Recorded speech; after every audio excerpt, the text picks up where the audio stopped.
Hey, this is Stelly FD with Close.io, and this is a super short video for all of you out there that are trying to get a job at a startup or probably at any company that you truly desire. But I'm really just qualified to talk about startups. Here's one thing you all need to stop doing. It drives me crazy. It pains me. It breaks my heart. When you reach out to, let's say, the founder of the business, because that's the example that affects me the most, and you tell me, Stelly, I want to work for your company. I want to work for your startup. Here's the position I want to apply for. And attached is my CV. I don't really value CVs that much. So I would always prefer you to just point me to your work, the things you've actually fucking done. But anyways, if you've attached your CV, I'm going to click on it on the preview. I'm never going to download that thing, but I'm going to click on the preview and scan it really quickly to see if it tells a story. 99.9% it doesn't. It's such a lost opportunity. Say you're applying for a job for Close.io, and what you want to do is you want to get a job as an SDR, as a sales development rep, as a junior salesperson at Close.io, right? I just got this. And then you attach your CV and I click on that CV, and that CV is basically going something like this. Last job was a marketing intern, was doing all these branding and marketing related things that had nothing to do with sales, nothing to do with startups. The next gig was, working part-time as a project manager and was actually doing all kinds of like logistics spreadsheets for these logistics company. Nothing to do with sales, nothing to do with startups, nothing to do with anything we are doing. The next thing, and it just goes on and on of like these unrelated gigs and jobs. Tell me about the things you've done there that have nothing to do with sales. Tell me about your hobbies and things you've done at studies that have nothing to do with sales. You're telling a completely disconnected story, not just about sales, but also about your life. Like, I cannot follow a storyline here. I can't really see a thread, a common thread throughout all these jobs and all these decisions you've made. So now what I'm wondering is, number one, what does this person want in life? How did they make all these decisions that seem disconnected?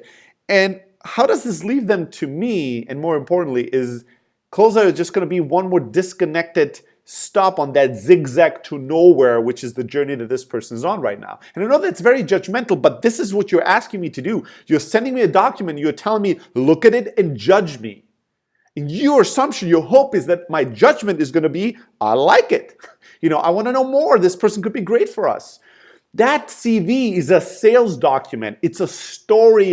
It needs a storyline. You need to sell me on a story. Now you might ask yourself, well, Stelly, what if I really did spreadsheets at this company and did some mini marketing projects over here? And what if my hobbies are really basketball and football and all that has nothing to do with sales, but I really want to learn sales right now? Well, ask yourself how these things relate to selling. Ask yourself, what do you had to do to sell yourself to these jobs or sell the projects that you had in those jobs? So maybe the spreadsheet thing, maybe, and I want you to be truthful here, but maybe if you ask yourself, why did you have to make these spreadsheets? Maybe it was because management had a hard time selling their board of directors on changing their strategy, and they needed to generate some spreadsheets, some proof, some data that told the board that they had to change their strategy or believe in the strategy that the leadership put forth.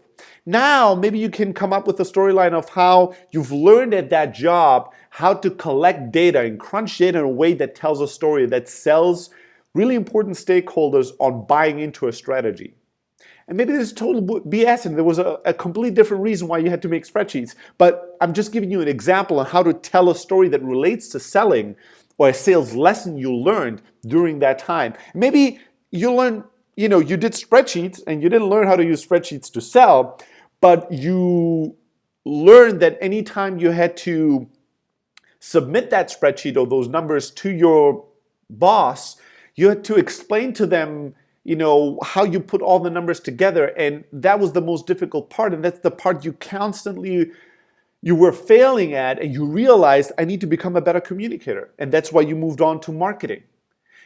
See how I'm building a storyline here? I did something, I realized, oh shit, I need to become better at communication. I need to be better at selling because I'm good at numbers, but I don't know how to communicate those numbers in a way that gets buy-in from my superiors. So I thought, well, I need to learn more about marketing and sales. And then boom, I went to a marketing gig and I learned the ABCs of marketing. And I realized how marketing was amazing, but sales was even more direct in terms of getting feedback loops on your communication abilities. And so I thought the next step on my journey is to learn more about sales. Now, again, this storyline can also be tricky if you step back and you look at it holistically, because what you might be telling me, or the thing I might be seeing as a red flag is, oh, this person's just on a personal learning journey, which I applaud and I 2 thumbs up, I love. But I have to ask myself, is my company right now ready to invest in somebody, teach them all the basics of sales, teach them everything they need to learn to understand the basics of selling, so the person is now satisfied in their journey of learning the basics, and that person will move on before my company gets a real return on that investment, right? Because I need to teach you, I need to onboard you, I need to get you to a level where you can perform your job. If at that point you're happy and you move on with life, I've lost all that investment I made in you, it was a complete loss for me as a business. I need to get a return on that. So you need to be careful about that. But what I'm trying to make, I'm trying to make a greater point than the examples that I'm giving. The greater point is that your CV is telling a story. And if it isn't, it's also telling a story. If you like it or not, your CV, the email you sent me, the reasons you give me for your past and your present and where you want to go into your future, all that is telling me a story. And the question is that story a compelling story for me to want you to work at my company? So if it's a sales job, look at your life from a sales perspective and tell me that story. And tell me why all the things you've learned along the way are going to benefit my business. And why where you are today, you bring some to the table immediately, but you also have this great growth potential that's going to be long-term for my company. Tell me a story that is compelling. Don't just send me a CV with like 5 different jobs that had 5 different things you did there in 5 different industries that are completely disconnected. So now wondering, what is this person all about? And how are all these things going to benefit my business in any way? When you send a CV, you want to edit that CV to be customized to tell a specific story to the listener, to the main audience of that CV. And the main audience in this case was me, was the founder of that business. What is the story you want to tell me? Make sure it's a cohesive one. I had another example just recently in a marketing position. This person was awesome. She came to me at a conference. She shook my hand. She looked me in the eyes. She told me, I want to work for you. I'm going to make it happen. You're going to hear from me today. I love the energy. I love the passion. I love the determination. She gave me a really good reason. She was unhappy about the culture of the company she was in, and she was on the search to work for a company that had truly an outstanding culture. And my talk was all about culture, so she believed this is the place I want to be. I love that. That's very compelling to me. But then when she sent me her CV and she sent me what she worked on, it was like a million different things in a million different areas, very, very wide, no depth in anything. That's not very compelling, at least not to me, at least not at this very moment, if you look at the marketing positions that we're hiring for. So when you send a CV, make sure it's compelling.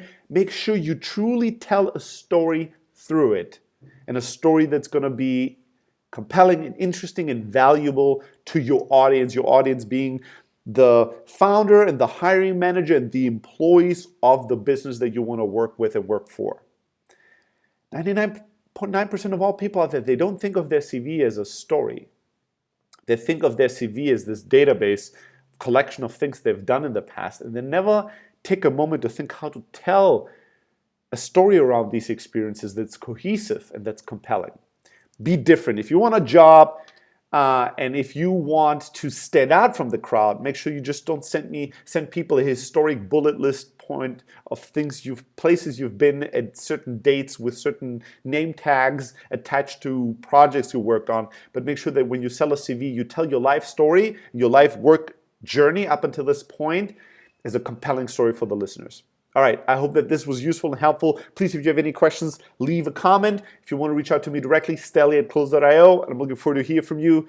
And now I pray to God that some of you people will send me CVs that are very compelling stories to read, because then you're going to have a lot more success. All right, I want you to crush it. I'm looking forward to see you very, very soon.